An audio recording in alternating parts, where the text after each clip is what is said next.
본 방송에서 제공하는 투자 정보는 투자 판단에 대한 조언입니다.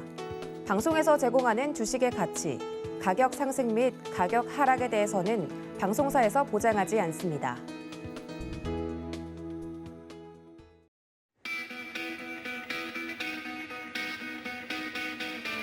안녕하십니까. 4월의 마지막 거래일 앞두고 인사드립니다. 고수익 작성타임 진행의 도지은입니다. 간밤에 뉴욕 증시 같은 경우는 미국의 1분기 성장률이 마이너스가 됐음에도 불구하고 큰 형님들이죠. 기술주들, 빅테크 기술주들의 약진으로 어느 정도 반등을 하면서 마감을 했다고 합니다.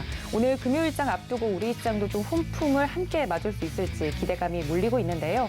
관련돼서 오늘은 특히나 이 최근에 거시경제에 따른 부분에 대해서 제대로 짚어보도록 할 테니까요. 금요일장 앞두고 있는 만큼 제대로 경제 공부를 좀 하고 싶다 하시는 분들은 저희와 함께 해주시면 되겠습니다. 오늘은 특별히 첫 번째 코너부터 관련돼서 이야기를 좀 나눠보실 전문가님을 빠르게 좀 모셔보도록 할 텐데요. 바로 모셔보도록 하겠습니다. 루크투자연구소의 임순재 대표님 연결해 보도록 하겠습니다. 대표님 안녕하십니까? 네, 안녕하십니까? 네, 아침부터 서울은 좀 비가 오는데요. 관련돼서 오늘은 환율에 대해서 이야기를 좀 깊게 나누고자 먼저 빠르게 좀 모셔봤습니다. 장중에 원달러 환율이 굉장히 부담스럽게 1270원대를 돌파했다. 뭐 이런 이야기가 나오고 있는데요. 이렇게 원달러 환율이 계속해서 오르고 강달러 현상이 계속되는 이유가 뭘까요? 네, 최근 전일 같은 경우에 그 원달러 환율이 1272.5원에 마감을 했습니다. 이 정도 금액은 이제 2000년 3월 19일 날 1285원 70전 이후에 최고치를 기록을 하고 있는 그런 상황이다라고 보시면 될 것 같고요. 당시에 이제 코로나 확산에 대한 우려로 시장이 좀 급냉하는 그런 상황이 발생을 했는데 최근에는 지금 기준금리나 아니면 위안화의 약세, 해외 투자 증가 이런 부분이 환율을 좀 나쁘게 만든 그 원인 아닌가라는 생각을 좀 해보고 있습니다. 이번 주에만 지금 원화가 33.4원이 올랐습니다. 오르는 폭도 상당히 좀 큰 편인데다가 오르는 속도도 상대적으로 좀 빨랐다라는 게 아마 시장에서는 좀 충격을 주는 거 아닌가라는 생각을 좀 해보고 있습니다. 이렇게 원화가 약세를 본 몇 가지 이유를 찾아볼 수가 있는데요. 가장 먼저 생각해 볼 수 있는 게 미국의 통화 긴축 우려감이 가장 크다라고 보시면 될 것 같습니다. 이런 이제 통화 긴축을 하게 된다라고 하게 되면 해외에 있는 투자 자금이 달러화로 다시 전환되면서 미국 내 투자가 좀 증가하는 그런 모습을 좀 보이고 있는데요. 특히 이제 5월 FOMC 회의에서 빅스텝에 대한 그 기준금리 인상에 대해서 지금 계속 얘기가 나오고 있습니다.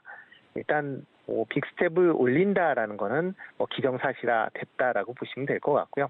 과연 빅스텝에서 끝날 건지 아니면 자이언트 스텝인 0.75%포인트까지 올릴 것인지가 아마 시장의 관심사항 아닌가라는 생각을 해보고 있습니다.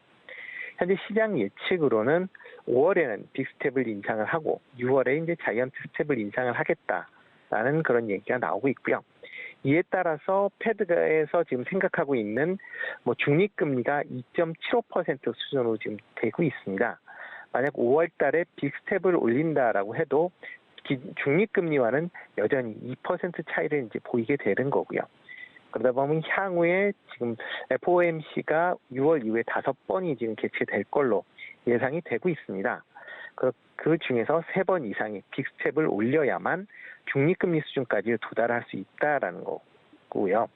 그러다 보니까 이번에 금리를 과연 빅스텝에서 끝나는 게 아니라 자이언트 스텝까지 올려놓고서 봐야 되는 거 아니냐라는 그런 얘기들이 시중에 나오고 있는 상황이다라고 보시면 되겠습니다. 이렇게 이제 미국 금리가 인상한다라는 그런 얘기가 나오면서 안전자산 선호가 상대적으로 좀 더 강하게 이루어지고 있고요. 그러다 보니까 달러화에 대한 수요가 증가한다라는 게 어떻게 보면 원화 약세의 주요 원인이다라고 보시면 되겠습니다. 달러 인덱스가 지금 전일 같은 경우 103대를 기록을 하고 있고요. 이 정도 수준은 코로나 초기 이후에 2년 만에 최고치다라고 보시면 되겠습니다. 또 하나 보셔야 될 게 이제 중국 위안화의 약세 부분입니다. 중국 위안화 같은 경우 약세를 보이는 가장 큰 이유는 일단 코로나 봉쇄의 기간이 계속 길어지고 있다라는 거고요. 그에 투자 심리를 좀 위축시키고 있다라는 것입니다. 일단 베이징이 최근 들어 이제 코로나 확진자 수가 증가하는 그런 모습을 보이고 있습니다. 그런 증가에 따라서 전 시민에 대한 PCR 전수 검사를 실시하고 있고요. 또 하나 이제 차오링주 구에 대해서 지금 일부 지역을 봉쇄하고 있는 그런 이제 형국을 보이고 있는데요. 이게 지난번 상하이 봉쇄와 같은 패턴으로 지금 이루어지고 있다라는 겁니다. 그렇기 때문에 확진자 수가 조금 더 추가적으로 는다라고 하게 되면 베이징시 전체적으로도 봉쇄할 수 있지 않느냐라는 그런 우려감이 지금 팽배해 있다라고 보시면 될 것 같고요. 이에 따라서 위안화가 6.2위안대로 지금 상승을 하고 있는 그런 모습을 보이고 있습니다. 일단 중국 인민은행이 위안화 약세를 막기 위해서 5월 달에 외환 기준율을 1% 인하한다라고 지금 발표를 하고 있음에도 불구하고 위안화가 계속 좀 강한 그런 흐름세를 지금 보이고 있다라고 보시면 될 것 같고요. 특히 해외 투자자들이 이렇게 이제 중국 정부의 위안화 약세를 안정시키겠다람에도 불구하고 매독세가 계속 이어지고 있습니다. 그에 따라서 위안화 약세가 좀 지속되고 있고요. 특히 해외 투자자들이 지금 그 3월까지 384억 위에, 그러니까 우리나라 돈으로 한 7조 3천억 정도의 금액을 매도를 했습니다.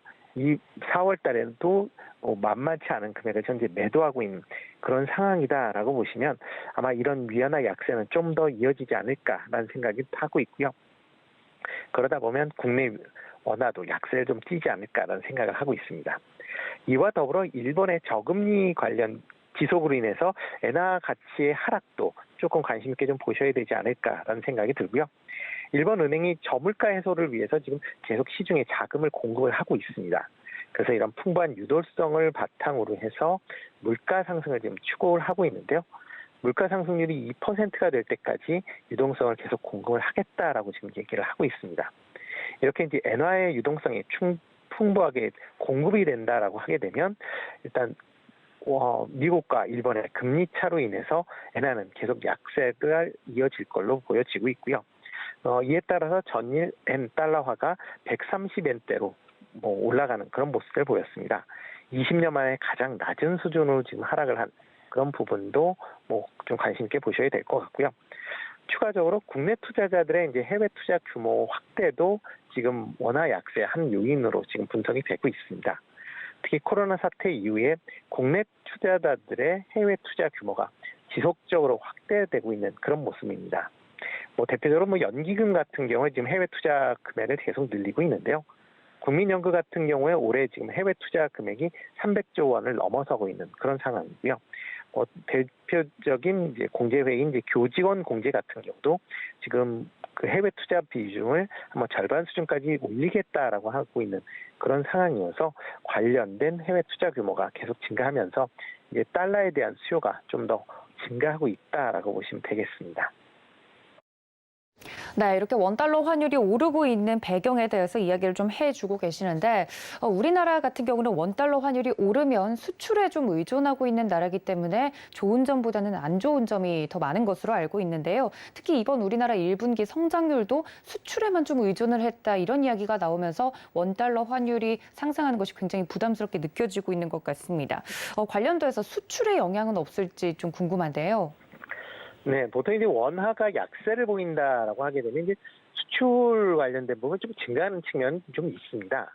그 이유 중에 하나는 일단 달러로 지금 대부분 이제 수출하게 되는데요. 환율이 원화가 약세된다라고 하게 되면 1달러를 수출해도 기존보다 더 많은 원화를 획득할 수 있다라고 보시면 될 것 같고요. 그러다 보니까 이런 이제 그 원화 약세에 따라서 다른 국가와의 수출 경쟁, 가격 경쟁력을 이제 확보를 함으로써 수출 확대를 하고 이에 따라서 매출이 증가하는 그런 모습을 좀 보이는 경향이 있습니다. 특히 이제 한신평에서 최근 나온 이제 보고서에 따르면 환율이 1,200원으로 가정했을 때 지금 업종별로 이제 이익률을 이제 산정해 보니까 조선 업종 이익률이 3.4%포인트 상승할 걸로 그렇게 예상을 하고 있습니다.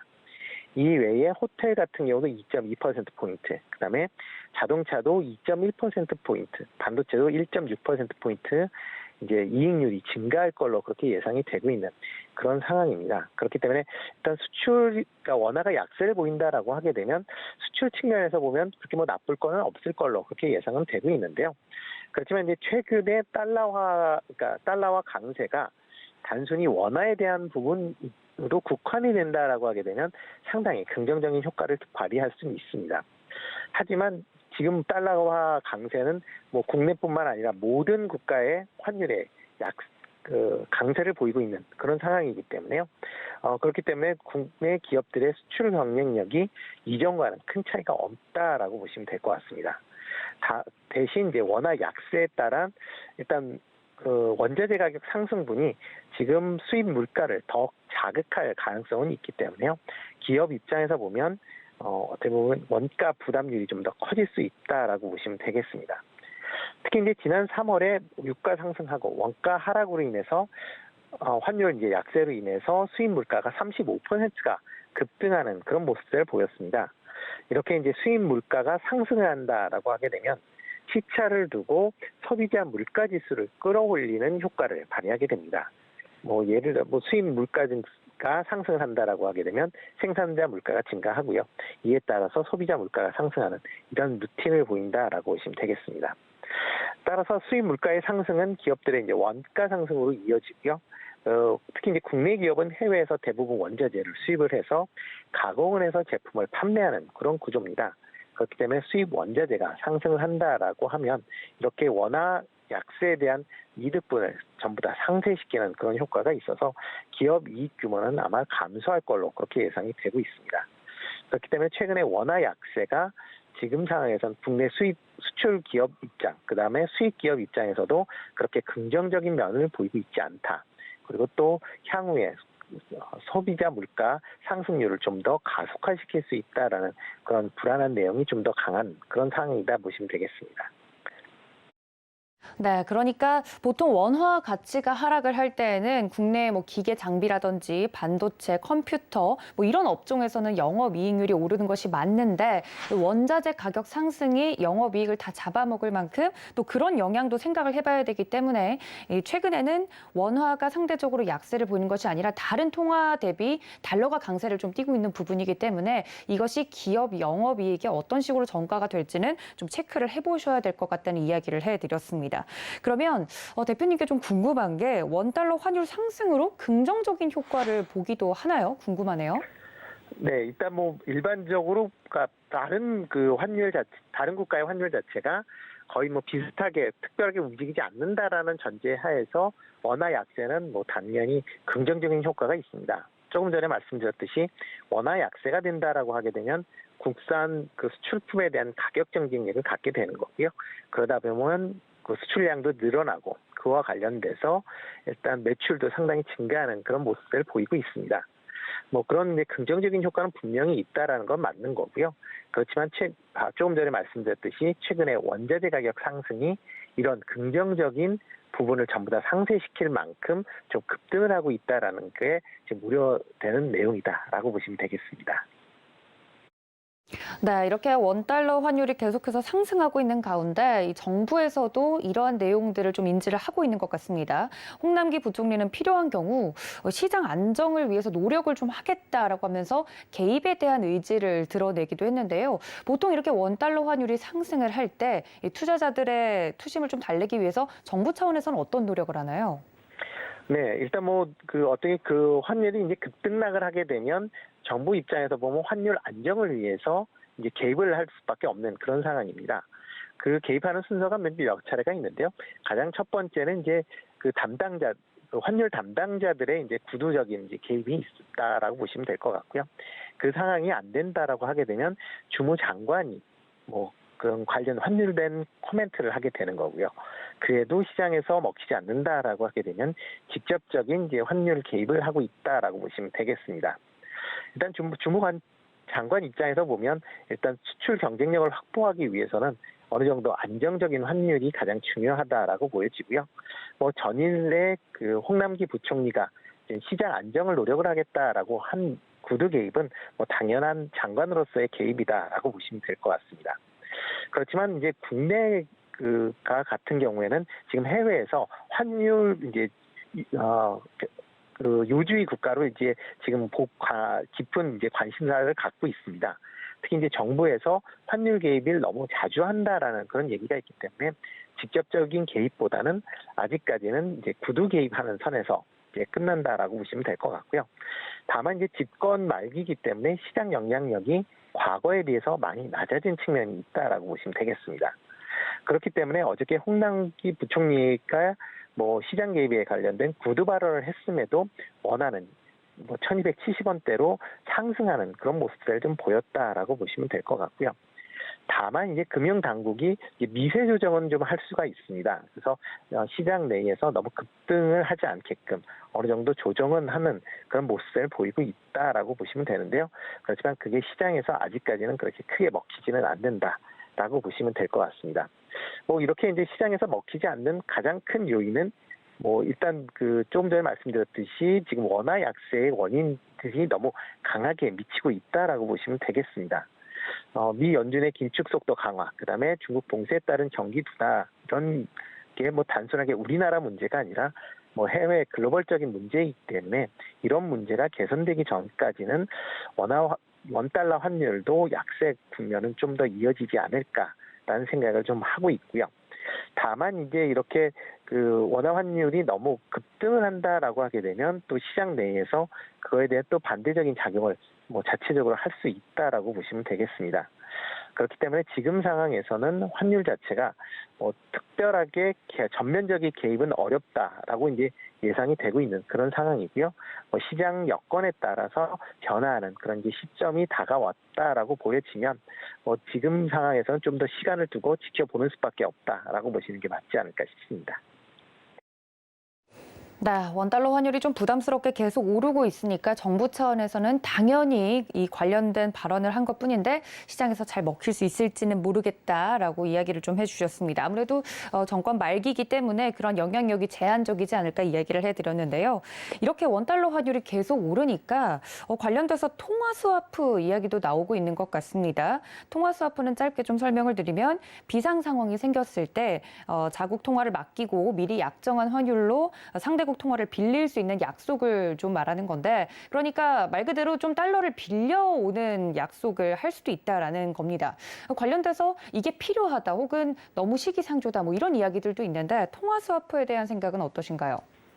네, 통화 스왑을 한다라고 하게 되면 뭐 원달러 환율을 안정시키는 안정판 역할은 뭐 충분히 할 수 있다라는 생각이 하고 있습니다. 특히 이제 국내 같은 경우 이제 특히 외국인들의 그 뭐 주식 이제 순매도가 이제 자주 일어나고 또 이제 그 폭이 큰 상황이다 보면 특히 이제 외국인들의 절식 투자 자금을 해외로 나갈 때 환율이 좀 더 불안한 그런 모습을 보이고 있고요. 그러면 이렇게 스왑을 한다라고 하게 되면 환율 부분에 대해서 변동성이 그렇게 크지 않을 것이다. 그리고 환율이 올라가면 뭐 정부가 개입을 해서 뭐 시중에 달러를 풀 것이다라는 그런 생각을 당연히 할 수 있기 때문에 안정 측면에서는 상당히 좋습니다.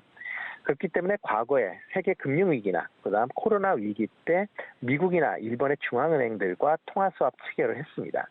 특히 코로나 이후에 한미 통화 스왑 규모가 한 600억 달러 정도 했기 때문에 그 당시에 환율이 급등을 했다가 쉽게 안정을 찾는 그런 모양새를 보였습니다. 그렇기 때문에 최근에 이렇게 환율이 급등을 하는 측면에서 이런 통화 스왑을 통해서 환율을 안정시키는 게 어떠냐라는 의견이 당연히 나올 수밖에 없는 그런 상황이다라고 보시면 되겠습니다. 그렇지만 뭐 개인적인 생각으로는 아직까지는 조금 시기상조 아닌가라는 좀 생각을 하고 있는데요. 그 이유 중에 하나는 국내의 펀드멘탈이 아직까지는 양호하다라고 보시면 되겠습니다. 뭐 수출 증가율이 뭐 떨어졌다라고는 하지만 여전히 수출 성장세가 지속이 되고 있는 그런 상황이고요. 경제도 뭐 GDP 성장률이 1분기에 0.7%로 다소 줄어드는 측면은 있지만 아직까지는 안정적인 성장을 바탕을 하고 있다라고 보시면 되겠습니다. 특히 다른 나라에 비해서 상대적으로 우수한 그런 이제 모습을 보이고 있기 때문에 뭐 그런 점을 감안한다라고 하게 되면 아직까지는 좀 빠르지 않을까라는 생각이 들고 있고요. 특히 또 원화가 최근에 이제 환율이 이제 급등을 보이고 있는 그런 상황이지만 다른 나라에 비해서 이게 더 빠르다라고 뭐 보여지지는 않고 있습니다. 단기간에 이번 주에 환율이 급등을 했다라는 측면이 뭐 부각이 되고는 있지만 연초 대비로 본다라고 하게 되면 아직까지 뭐 경쟁 국가들과 비슷한 환율 뭐 절상 속도이기 때문에 그런 상황을 본다라고 하게 되면 아직까지는 좀 빠르다라고 생각이 되고요. 또 하나가 이제 통화 수합을 체결했을 때의 대외 신인도가 하락할 가능성이 있다라는 겁니다. 뭐 국내에 지금 외환 보유고가 이제 4,600억 달러 가까이 될 만큼 상당히 좀 안정적이다라고 이제 대외적인 시그널을 보내고 있는 상황에서 과연 이렇게 통화 수합을 한다라고 하게 되면 그 이면에 감추어진 어떤 다른 문제가 있어서 통화 수합을 하는 거 아니냐라는 그런 의구심을 일으킬 수 있다라는 겁니다. 그렇게 되면 해외 투자자 입장에서 보면 이게 이런 시점에서 빨리 달러를 반출해야 되겠다라는 그런 생각을 더 갖게 될 수 있다라고요 생각할 수 있고요. 그러다 보면 환율이 예상보다 잡히지 않고 더 올라갈 수도 있는 그런 문제점도 있으니까 지금 상황에서는 굳이 상황을 그러니까 재반적인 여건을 본다라고 하게 되면 지금 상황에서는 조금 더 지켜보는 게 더 맞지 않을까라는 생각을 해보고 있습니다. 네, 이 통화 스와프 이야기가 나오고 있는 배경에서는 또 조 바이든 미국 대통령이 다음 달 또 방한을 할 것으로 예상이 되어 있기 때문에 그런 이벤트를 앞두고 어느 좀 결과를 내기 위해서 이만한 이슈가 없다라는 이야기들이 또 나오고 있기 때문에 이 통화 스와프 이야기가 나오고 있는 타이밍에 대해서 또 이야기를 나눠 주셨습니다만 관련돼서 실질적으로 필요할지에 대해서는 계속해서 원달러 환율 움직임을 보고 체크를 해보시는 것이 좋을 것 같고요. 관련돼서 계속해서 강달러 현상이 유지가 될지도 궁금한데 이후엔 어떻게 될 거라고 보십니까? 네, 일단 달러 원화 약세는 아마 조금 더 이어질 걸로 그렇게 예상이 되고 있습니다. 아마 FOMC 회의가 결론이 나오게 된다라고 하게 되면 아마 추가적으로 조금 더 상승할 여력은 있다라고 보여지고요. 그렇지만 일단 단기적인 고점은 전 고점 수준이 이제 1,280원에서 90원 사이가 되지 않을까라는 생각을 해보고 있습니다. 원래는 이제 원달러 환율의 저항선은 한 1,250원 선으로 예상을 했었는데요. 그게 이제 이렇게 이제 저항선을 예상했었던 이유는 2010년도 이후에 1,250원 이상을 환율을 기록한 게 이제 두 차례입니다. 2010년도에 1,273원을 기록했었던 적이 있고요. 그다음에 코로나 국면인 2020년 3월에 1,280원을 기록을 했었던 적이 있습니다. 따라서 이 정도 수준에까지는 아마 원화가 약세가 좀 이어질 걸로 그렇게 예상이 되고 있고요. 만약 이 상황이 통과를 한다라고 하게 되면 1,300원대까지도 지금 충분히 가능성은 있다라고 보여집니다. 다만 이렇게 이제 급등을 하게 된다라고 하게 되면 금융당국에서 어느 정도 시장에 개입할 그런 명분을 갖게 되는 거고요. 어느 정도 개입하는 거냐의 수준에 따라서 추가 상승 여부는 아마 판단이 될 것 같고요. 그렇기 때문에 시장 자체적으로만 본다라고 하게 되면 1,280원에서 90원 선에서 일단 고점을 찍지 않을까라는 생각을 개인적으로 해보고 있습니다. 네, 그렇다면 오늘장을 좀 대하는 투자자분들에게 오늘장 전략은 어떻게 좀 세워주고 싶으실까요? 네, 오늘장 같은 경우는 환율에 관련된 부분은 여전히 관심을 좀 가지셔야 되지 않을까라는 생각이 들고 있습니다. 특히 환율이 올라간다라고 하게 되면 외국인 입장에서 보면 이제 순매도를 늘리는 그런 이제 현상을 보이고 있기 때문에 그런 점도 좀 감안을 하시는 게 어떨까라는 생각이 들고요. 다만 이제 금일 같은 경우에는 전일 이제 미국 증시가 기업들의 실적 호전 발표로 인해서 급등을 했다라는 겁니다. 이에 따라서 아마 국내 증시도 좀 투자 심리가 좀 안정이 되면서 강한 이제 상승 흐름으로 출발하지 않을까라는 생각을 하고 있습니다. 특히 이제 대형 IT 기업 중심으로 인해 조금 매수세가 좀 유입되지 않을까라는 생각을 하고 있고요. 그렇지만 지수 전체적으로 본다라고 하게 되면 아직까지는 박스권 내에서 반등한다라는 차원에서 인식을 하시는 게 좀 더 낫지 않을까 싶습니다. 지수가 한 2,600에서 2,750선에 박스권으로 지금 예상들을 하고 있는데요. 지금 지수가 이번에 이제 빠졌었던 지수가 이제 2,620포인트이기 때문에 그 정도면 기본적으로 박스권의 하단을 찍고 이제 반등을 한다라고 생각을 하시면 될 것 같고요. 금일 같은 경우에 급등을 한다라고 하게 되면 한 2,700포인트 가까이 되거나 아니면 조금 이상으로 상승할 수도 있는데 그렇게 되면 또 차익 매물이 출회될 개연성은 충분히 있으니까 그런 투자를 하실 때 그런 이제 단기적인 매매 흐름에 따라서 좀 대응을 하실 수 있는 분들은 좀 대응을 하시는 게 어떨까 싶습니다. 그리고 종목 단위나 업종별로 본다라고 하게 되면 금일 같은 경우 전체적인 상승세를 보일 개연성은 충분히 있는데요. 개별적인 이슈가 있는 그런 업종이나 섹터 중심으로 최근에 순환매가 계속 이루어지고 있는 그런 점을 감안한다라고 하게 되면 아마 금일 같은 경우도 뭐 강한 상승세를 보임에도 그 내에서 이런 순환매 현상은 좀 더 이어지지 않을까라는 생각을 해보고 있습니다. 네, 이렇게 오늘장 전략까지 이야기를 나눠봤습니다. 지금까지 루크투자연구소의 임순재 대표님과 함께했습니다. 대표님 고맙습니다. 네, 고맙습니다.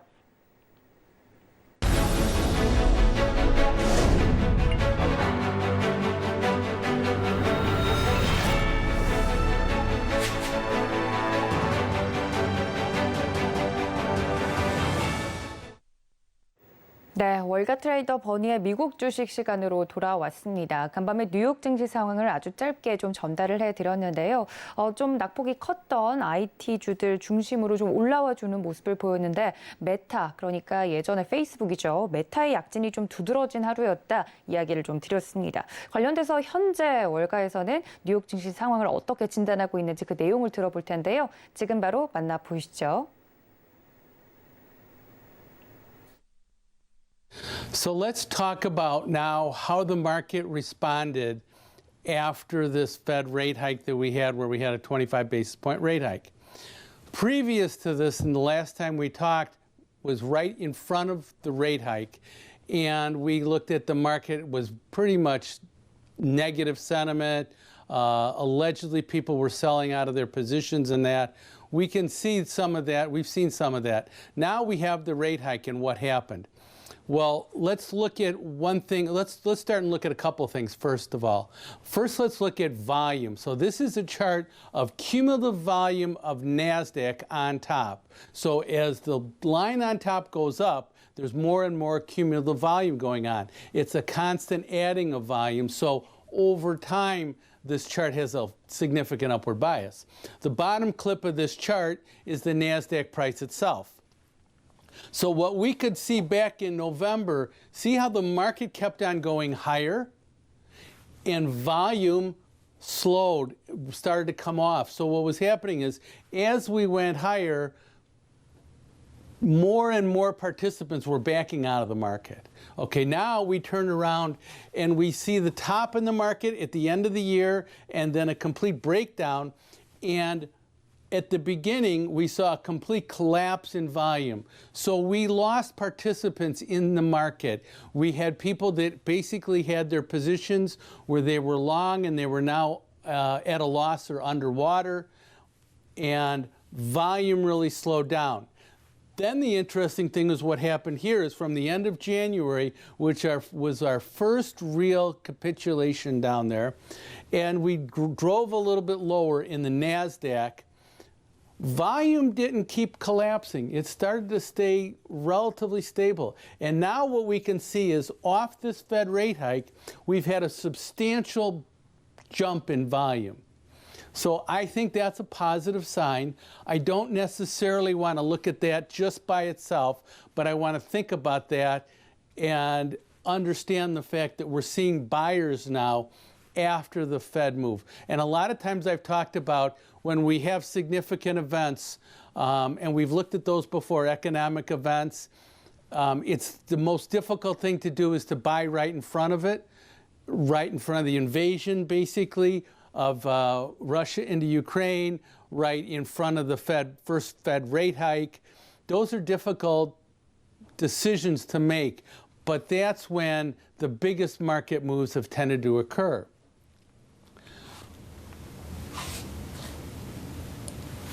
Now let's look at what also happened in terms of price after that period. So this is a chart that goes back to 1970. And what we say here is the NASDAQ makes a new 52-week low. So it makes a new low on a rolling one-year basis and then turns around and goes up 2.5% 2 consecutive days in a row. So we've gone down and now we have this really sharp rally 2 consecutive days in a row. How many times has this occurred? Only 5 other times, basically. And these have all been at bottoms with the exception of this one time in 2007. So 4 out of the 5 occurrences have corresponded to basically lows in the market before we had a significant rally. One other thing that we can look at that happened because of the move after the rate hike is we had 4 really strong days in a week, 4 consecutive days actually, that we rallied 1% or more in the S&P 500. And we had that this year, and we've had that in 1970, 74, 82, and 2020. And what we've seen this time is that 1970 we were lower 1 month out, but then we were higher after that. But the observation here is that 6 months out we're substantially higher, and 12 months out we're substantially higher. So what we're seeing here is that these lows and then the response off these lows are indicative of future price gains down the road, say 3 to 6 months to 1 year out. Another example we've looked at, Ned Davis has done this analysis, where we have a situation where 90% of all the stocks got above their 10-day moving average. So what happens typically is that some stocks are going up, some stocks are going down, some industries are in favor, some industries and sectors are out of favor. But there are conditions that occur when the whole stock market goes up. And that's occurred 36 times since 1982. And 35 of those times, the market's higher 1 year out. So these occurrences are fairly rare. There was this one same occurrence, basically again back in 2007, where that didn't really pan out. But all these other occurrences, 97% of the time, we've been higher 1 year out than where we were when we had that occurrence. Finally, another analysis that we did. So let's say 55% of all stocks, NASDAQ stocks, are below their 200-day moving average. So what probably is occurring is that we're in a downtrend. 55% of those stocks, so more than half, okay? And yet, what we have is within that downtrend, 95% of the stocks get above their 200-day or their 20-day moving average. So what we have is a downtrend going and then a sharp reversal where of the NASDAQ 100, 95% of the stocks get above their short-term 20-day moving average. That's only occurred 3 other times before now. 2008 at the bottom, end of 2018, right after COVID, and right now. So what we're seeing here, this is just another example of a market that's been in a price decline, and we've had huge declines. We've had Shopify go from $1,500 to almost $500 a share. So we went down to $520. We've had significant declines in quality stocks and quality technology stocks. And I want to go back to one other example that we looked at before. Remember, we talked about this is going right into the Fed rate hike, where we said 99% of the stocks were above their 50-day moving average. So 91% of the stocks are below their 50-day moving average. That's an incredibly low number, and that's one of the reasons I think that we saw such good price action coming after the Fed move. So it's one of those buy the rumor, sell the fact, or sell the rumor, buy the fact kind of thought processes where we get really worried, then when it actually happens, the Fed rate hike happens, we go higher. Now, why did we go up so much? Well, I think we got to step back and realize what the calendar was that occurred when the Fed made that rate decision. That rate decision was on a Wednesday. we had a quarterly option expiration where options on the S&P, options on the NASDAQ, options on different sectors, options on individual stocks, it's called a triple witching, where all those three option series expired on the same day. And going into that option expiration, don't forget, for the quarter, the market was going down fairly significantly. And I think what happened is a lot of people that bought puts got exercised on those puts, and they either took their stock away because they were purchasing puts because they owned the stock, or they were purchasing puts because they were bearish on the market. And now all of a sudden, everybody's exercised on their puts. Well, that takes away a ton of people that had long exposure into the market, because that takes away or gets them short the market. And then after that Friday, which was 2 days after the Fed rate hike, that following week we rallied like crazy. So is it the fact that we rally like crazy because we're all putting money to work into the market, or is it because we squeezed a lot of those shorts from the option to put expirations that were exercised into the market on that Friday after the Fed rate hike?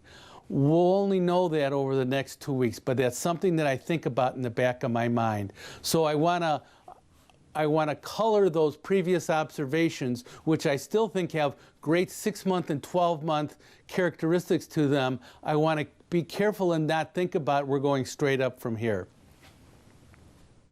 네, 버니의 미국 주식은 서울경제TV 유튜브 채널 통해서도 다시 보실 수 있으니까요. 이 점까지 기억해 주시길 바랍니다.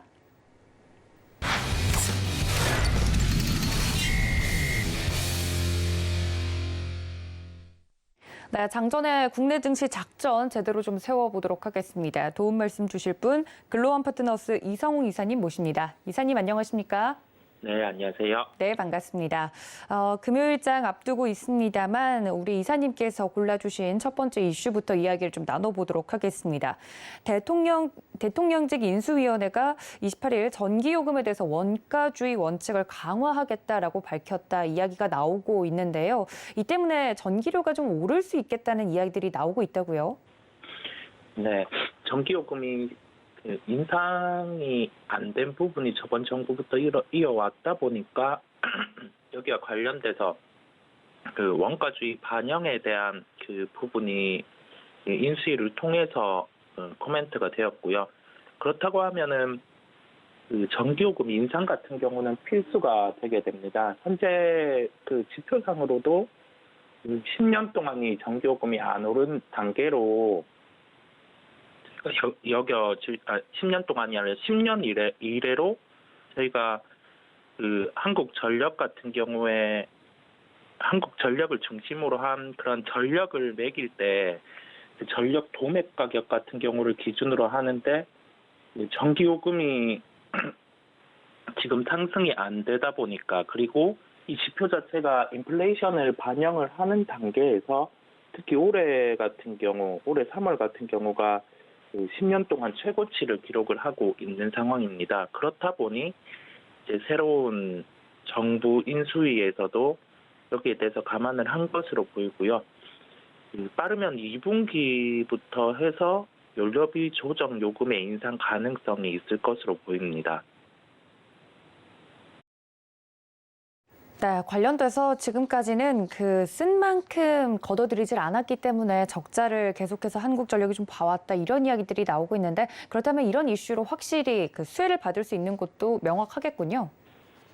네, 한국전력에 대해서 말씀을 드리겠는데요. 이 부분이 전기요금에 대한 원가주의 원칙을 강화하겠다고 이번 인수위에서 밝히면서 그 하반기에 전기요금이 오를 가능성이 높을 것으로 보입니다. 추가적으로 이 한전과 같은 전기사업 부분을 영위하는 기업이 공기업화되어 있다 보니까 이거를 경쟁체제로 해서 시장에 조금 열어둘 수 있는 환경에 대한 이야기를 했었고요. 전기요금 측면에서 무작정 요금이 올라갈 수 있다라고 부정적으로 받아들일 게 아니라 그 한국전력과 그다음에 새로운 기업이 나타날 때 조금 더 시장에 합리적으로 단가를 매길 수 있는 구조가 될 수 있다는 점에서 전일 한국전력의 주가가 강한 모습이었습니다. 전기 요금 측면에서만 봤을 때는 원가주의에 따라서 인상폭을 반영하면은 최근에 에너지 가격이 워낙 상승을 많이 했다 보니 전기요금 상승은 필수 불가결하게 되고요. 전기요금이 구성 자체가 기본요금 그리고 기준 연료비에 따른 전력량 요금, 그다음에 기후 환경 요금, 그다음에 연료비 조정 요금 같은 항목으로 구성이 되어 있는데 이 연료비 조정 요금 부분이 이름 그대로 연료비에 따른 조정이 들어가게 됩니다. 여기서 연료비에 포함되는 원자재는 석탄, 석유, 액화 천연가스인데 제가 대표적으로 올해 많이 오른 그 원자재다 보니까 이것을 연료비 변동분에 반영을 하면은 이제 전기 요금은 상승을 해야 되고 그 조정 단가 자체도 범위가 정해져 있습니다. 직전 분기 대비해서 최대로 3원 정도 조정을 할 수 있고 연간으로는 5원 한도 범위에서 조정을 할 수 있거든요. 그렇다 보니 이 부분에 대한 조치가 2분기에 연료비 조정 단가까지는 동결이 이루어졌습니다. 에너지 가격 급등 부분이 2분기까지도 반영이 되지 않게 되겠는데요. 다만 지금 새로운 정부에서 이제 전기 요금에 대한 정책을 바꿀 수도 있다는 점에서 3분기부터 이제 연료비에 대한 그 새로운 그런 그 책정 부분이 나타난다고 하면은 그때부터는 달라질 수 있는 요인이 있겠습니다. 한국전력이란 기업으로 가서 살펴보면 공기업 측면이다 보니까 저희가 주주분들이라든지 아니면은 그 투자자분들, 특히 투자자분들께서는 그 시장에서 관심이 낮은 종목이기도 했었는데요. 작년이 5조 8,600억 원의 적자를 기록했습니다. 그 적자 같은 경우가 나타난 가장 큰 포인트 요인은 연료비라든지 전력 구입비 같은 경우가 증가한 부분 대비해서 매출액에서 나오는 이익이 늘기는 했지만은 한 2조 원 정도에 불과하면서 이와 같은 영향을 미쳤고요. 그렇다 보니 그 한전의 적자가 큰 상황 그리고 원자재 가격은 상승은 하는데 현재 전기요금은 그에 비해서 인상이 이루어지지 않다 보니까 이번 인수위에서 그 연료비 연동제 부분, 그러니까 구체적으로 이제 한도가 3원 부분, 분기에서 3원 부분을 좀 더 확대해서 그 3원에 대한 제한을 더 높이는 그 부분에 대한 고려가 첫 번째로 이루어질 것으로 보이고요. 두 번째로는 이제 연료비 조정 요금 인상폭 상향 외에 2020년까지 유지됐던 그 총괄원가 산정 방식이라고 해서 이게 그 전기 생산 공급을 위해서 사용하는 적정 비용, 그러니까 그 생산 공급을 위한 그 원가에다가 이제 투자한 자산 부분에 대한 보수를 더해서 이 원가 부분을 반영을 해주고 수익으로 연결될 수 있게 해주는 구조거든요. 지금은 2020년 이후에는 이 부분을 고려가 안 됐다 보니까 적자 폭이 더 커진 요인도 발생을 했습니다. 결론적으로 이 정책적인 측면에서 기대감이 낮았던 부분이 이제 실제 시장과 유사하게 보완이 돼서 반영이 될 수 있다는 기대감이 먼저 나타났었고, 인수위에서의 정책 자체가 새로운 정부에서 이게 확정돼서 나타나지 않을 수 있지만 시장을 감안했을 때는 이 전기 요금이 합리적으로 인상이 이루어져야 하기 때문에 한국전력 같은 경우 어제 반등세가 나타나는 모습이었고요. 지수 대비해서 통상 유틸리티 업종 같은 경우는 방어적인 성격도 존재하기 때문에 그 점도 함께 감안을 해봤을 때 어제 주가가 상승하기는 했지만은 추가로도 접근 가능한 구간이라고 결론을 짓도록 하겠습니다. 네, 큰 적자폭을 좀 기록을 하고 있었던 한국전력, 이 관련된 원가주의 원칙이 만약에 시작이 된다면 그 적자폭을 줄이고 지금 현재는 또 접근 가능한 구간이 아닐까라고 한국전력에 대해서 자세하게 좀 말씀을 드렸습니다. 자, 두 번째 이슈로 좀 넘어가 보도록 하겠습니다. 1분기 실적 발표 계속 진행되고 있는데요. 실적 발표 예정인 기업들 중에 혹시 주목하고 있는 쪽이 있다면 어느 쪽 보고 계실까요? 네, 1분기 실적 시즌을 맞이해서 예상 실적 대비 상회하는지 그 여부가 5월 둘째 주까지는 중요하겠고요. 5월 둘째 주까지 대부분의 기업이 실적 발표가 이루어지기 때문에 분기 실적의 예상치 대비해서 어느 정도 실적이 잘 나오는지를 체크를 해야 되겠습니다. 오늘 같은 경우는 삼성중공업, SK이노베이션, 만도의 실적 발표가 있고요. 전일 조선주들의 실적 발표를 봤을 때 저가 수주에 대한 비용 반영이 1분기에 책정이 돼서 예상치보다 낮은 실적이 나타났다 보니 삼성중공업 같은 경우도 예상치보다는 낮은 실적의 가능성도 있다는 점 저희가 생각을 해야 되겠습니다. 그리고 SK이노베이션 같은 경우는 그 정유사업부 부분은 실적이 괜찮겠고요. 아무래도 정제 마진이 지금 좋았던 부분이 1분기에 반영이 됐다는 점이 존재해서 그렇다고 보이고 2차 전지 사업 부분도 지금 그 삼성 SDI의 실적을 비춰 봤을 때 긍정적인 요인이 높거든요. 그렇다 보니 저희가 삼성중공업이라든지 SK이노베이션 같은 경우도 예상치보다 높은 실적의 발표 가능성이 높다는 점 한번 체크를 하고 가겠습니다. 네, 1분기 실적 발표 기업들 중에 좀 종목을 여러 가지 이야기를 해주셨는데 특징적으로 보고 계시는 종목이 있다면 어떤 종목일까요? 네, 방송을 통해서 몇 번 말씀드렸다 보니까 추가적으로 오늘 실적 발표와 맞춰서 말씀을 드리려고 하고요. 특징주는 만도입니다. 오늘 1분기 실적 발표 예정에 있는데요. 영업이익 기준으로는 590억에서 620억 사이의 실적 발표가 예정이 되어 있습니다. 매출의 그 구조로 봤을 때 그 북미 쪽에 매출이 늘고 있다는 점에서 영업이익률에 대한 우려는 상당히 낮을 것으로 보이고요.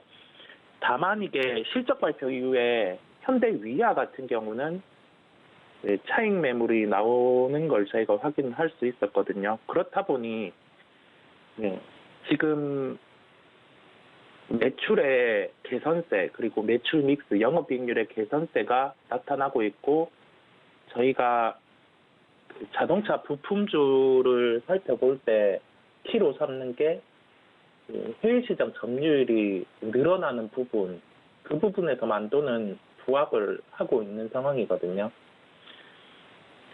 이 부분에서 전체적인 기업의 펀더멘탈은 좋은 상황인데 저희가 모멘텀에 접근을 했을 때 모멘텀이라고 하면은 이 기업 같은 경우 예를 들어 만도라는 기업이 1분기 실적 발표가 기간이 남아 있었고 그 기간에서 투자자 관점에서 1분기 실적이 좋을 것이다 해서 접근해서 들어온 물량 같은 경우가 실적 발표를 보고 매도를 하면서 그 매도가 매도를 불러서 또 주가는 하락을 할 수도 있는 점도 존재를 하거든요. 그렇다 보니 결론적으로 제가 방송을 통해서 만도를 말씀 많이 드렸고 기업에 대한 체력은 좋은 상황.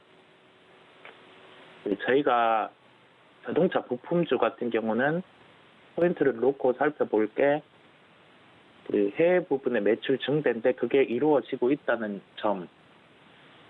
그런 점의 구성 요소로는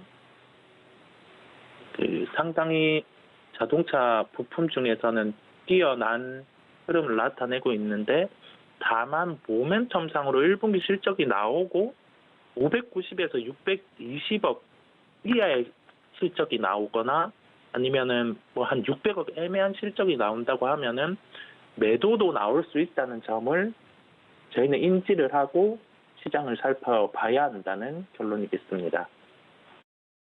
네, 다시 한번 좀 집중해서 이야기를 해주신 종목 만도 이야기까지 들어봤습니다. 지금까지 글로원 파트너스 이성우 이사님과 함께했습니다. 이사님 고맙습니다. 네, 감사합니다.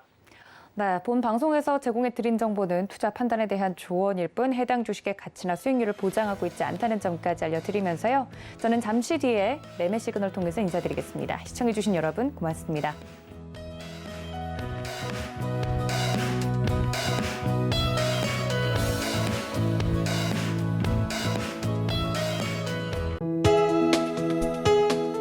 본 방송에서 제공하는 투자 정보는 투자 판단에 대한 조언입니다. 방송에서 제공하는 주식의 가치, 가격 상승 및 가격 하락에 대해서는 방송사에서 보장하지 않습니다.